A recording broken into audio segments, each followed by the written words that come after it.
A menos de um dia após Donald Trump anunciar um novo tarifaço sobre os produtos brasileiros, a Comissão de Assuntos Econômicos aprovou o chamado PL da Reciprocidade, que permite o Brasil impor sanções a parceiros comerciais sem isonomia econômica. Aprovado por unanimidade, após a aliança entre o governo e a bancada ruralista, o projeto avança agora direto para a Câmara dos Deputados, pois passou de forma terminativa na votação do colegiado do Senado, na manhã desta terça-feira. Segundo Randolph Rodrigues, líder do governo na casa, esta aprovação traduz uma afirmação soberana do Brasil diante do mundo. Donald Trump vai impor, a partir de quarta-feira, as promessas de taxas recíprocas a parceiros comerciais no mundo todo, incluindo o Brasil. Os detalhes da medida não foram divulgados, mas o presidente americano diz que a data marcará o dia da libertação dos Estados Unidos. O governo brasileiro aposta em uma postura de cautela. O ministro da Fazenda, Fernando Haddad, disse que o país buscará por negociação em vez de retaliação. Além disso, disse esperar que o Brasil possa ser poupado do tarifaço de Trump.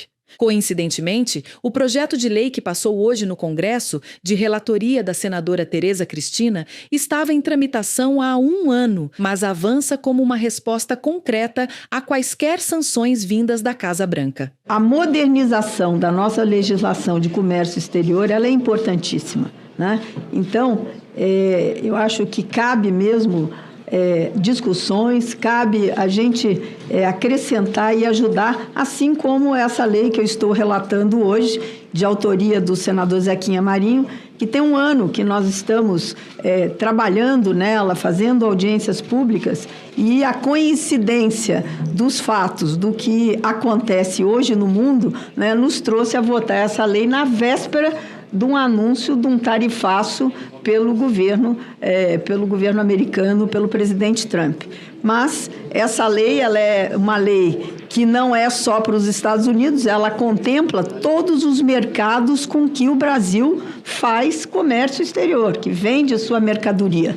E ela é uma lei que não é para ser, ela não é uma retaliação, ela é uma proteção quando os produtos brasileiros forem retaliados. Então, para deixar isso muito claro. Tanto governistas como bolsonaristas se uniram no entorno do projeto. Sim, 16, nenhum voto não, nenhuma abstenção. Está, portanto,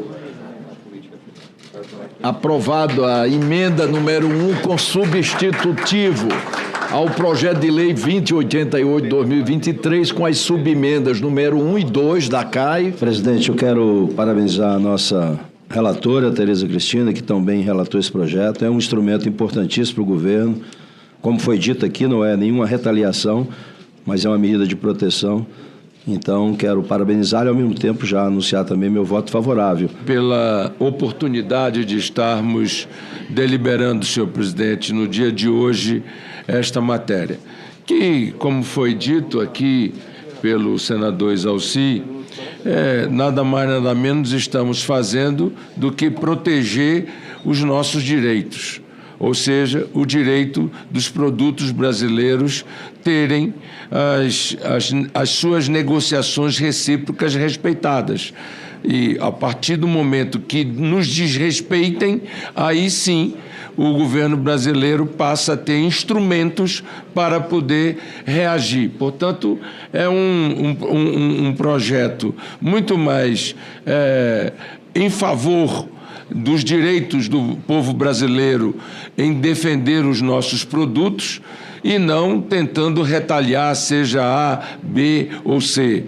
E, ao mesmo tempo, estabelecer mecanismos legais que, ao sermos desrespeitados no direito internacional, do comércio internacional, o governo brasileiro tenha instrumentos para poder reestabelecer a ordem do direito internacional dos nossos produtos. O senador Eduardo Girão, do Partido Liberal, tentou desviar o foco da votação. Sobre o pedido do senador Jacques Wagner de retirada de pauta do item anterior, sobre a questão dos 10% de verba de propaganda institucional, eu faço um apelo a Vossa Excelência, a Vossas Excelências, que na próxima semana se coloque em pauta, porque é um assunto que tem deixado o brasileiro muito aflito. As drogas estão tomando conta do país, estamos perdendo jovens cada vez mais para as drogas.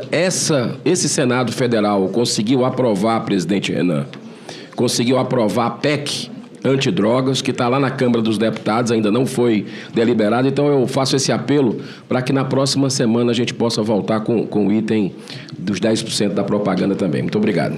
Mas o presidente da sessão, o senador Renan Calheiros, ignora, dando prosseguimento à votação. Eu queria só informar, na medida em que retiramos esse projeto de pauta, que hoje saiu uma grande matéria na Folha de São Paulo. O Senado discute projeto mais amplo contra barreiras arbitrárias na véspera do tarifaço de Trump.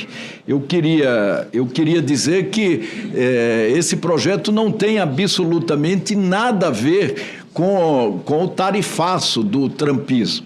Esse projeto é um projeto que objetiva consolidar, atualizar, modernizar toda a legislação de comércio exterior. E a gente precisa evitar confusão entre os dois temas, né, que são temas distintos. Embora eu falo do tema do projeto que nós vamos apreciar em seguida, embora estejam relacionados. O projeto que tem como relatora a senadora Tereza Cristina, que será apreciado hoje na pauta da Comissão de Assuntos Econômicos, é, sem dúvida nenhuma, uma resposta legítima ao tarifaço americano.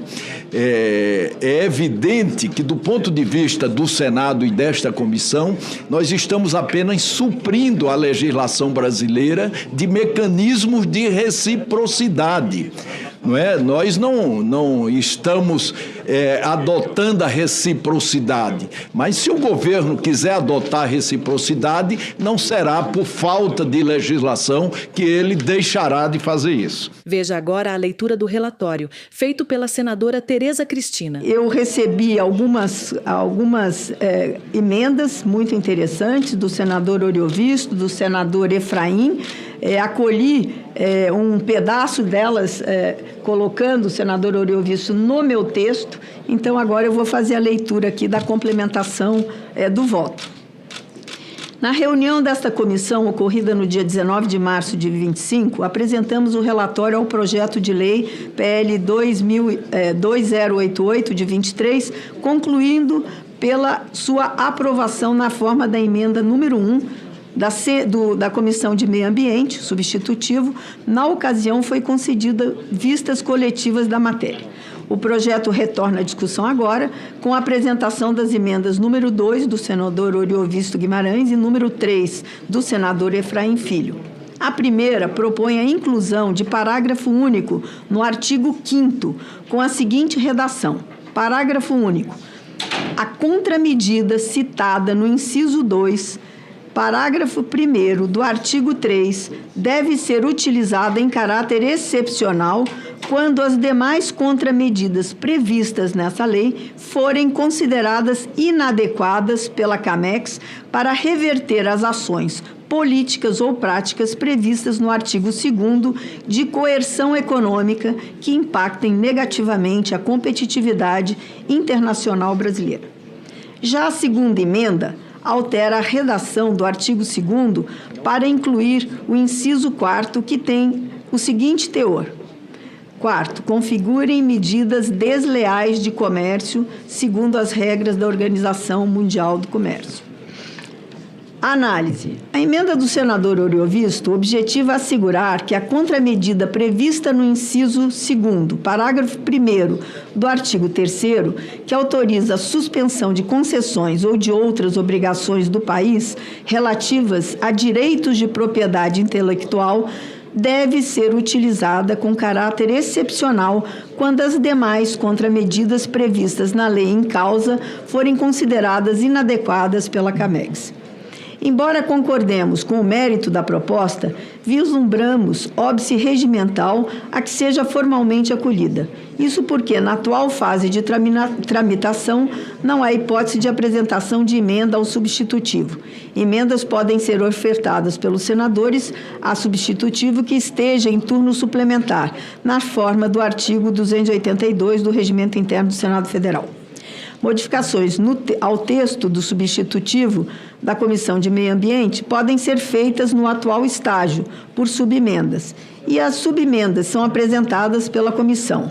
A teor dos artigos 133, 5º, com o artigo 200, combinando com o artigo 231 do Regimento Interno do Senado Federal. Assim, para viabilizar o quanto proposto pelo senador Oriovisto, apresentamos a seguir subemenda que aproveita, em grande parte, o texto da emenda ofertada, inserindo no substitutivo da CMA. A aprovação da subemenda conduzirá à prejudicialidade da emenda número 2, a teor do artigo 334.2, combinados com o artigo 92 do Regimento Interno do Senado Federal. Quanto à emenda do senador Efraim Filho, as mesmas observações de cunho regimental podem ser feitas. No mérito, somos pela sua rejeição, pelas razões que passo a expor. Em que pese a louvável iniciativa que exprime a necessidade de observância das normas pactuadas no plano internacional, a emenda não merece ser aprovada. De um lado, pela circunstância de que o projeto em causa já representa uma resposta à violação das regras de comércio internacional geridas pela OMC, Organização Mundial de Comércio. De outro lado, pela dificuldade de dar sequência jurídica à expressão configurem medidas desleais.